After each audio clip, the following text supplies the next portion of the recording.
സാരില്ലടാ, നീ എവിടെ പരിപാടി അവതരിപ്പിച്ചാലും ഇത് തന്നെയാണല്ലോ നിന്റെ വിധി.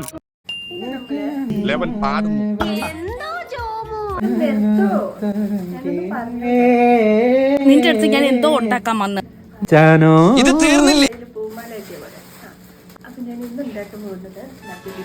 അത്ര വലിയ ബന്ധങ്ങളിലേക്ക് പോണോ ശിവൻകുട്ടി?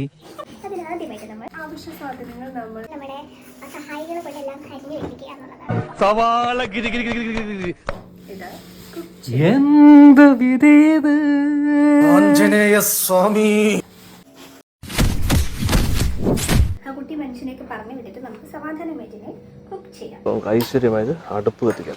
ഞാൻ അളന്നാണ് ഒരു പ്രത്യേക ജീവിതല്ലേ. ഓയില് നമുക്ക് നെയ്യ് ഒഴിച്ചു കൊടുക്കാം.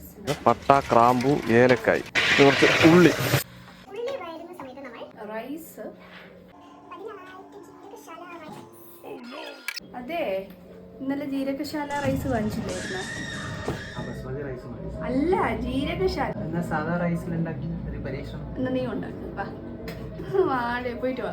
അപ്പോൾ അരി വാങ്ങിക്കൊണ്ട് വരുന്ന സമയം ഞാൻ ബുദ്ധിപരമായി വിനിയോഗിച്ചു. അങ്ങനെ അരി എത്തിയിട്ടുണ്ട്. ഒരു 15 മിനിറ്റ് കുതിർക്കാനും വെച്ചു. അപ്പോൾ ഇതൊരു ഗ്രീൻ പേസ്റ്റ്. അപ്പോൾ ഇതിൽ എന്തൊക്കെയാണുള്ളത്? നമുക്ക് മസാലകൾ ചേർത്ത് കൊടുക്കാം. മുളക് പൊടി, മല്ലിപ്പൊടി കൂടെ, പെരുംജീരകവും കുരുമുളകും, ഹോംമേഡ് ബിരിയാണി മസാല ഇട്ട് കൊടുക്കാം. അപ്പോൾ ചിക്കന് ഈ മസാലകളൊക്കെ നല്ല ടേസ്റ്റ് ഉണ്ടാവും. തൈര് ഒഴിച്ച് കൊടുക്കാം. നമുക്ക് ചിക്കൻ ഇട്ട് കൊടുക്കാം. കുറച്ച് നാരങ്ങ വെള്ളം ഒഴിക്കാം. നമുക്ക് വെള്ളം ഒഴിക്കാം. നമുക്ക് അരി ഇട്ട് കൊടുക്കാം.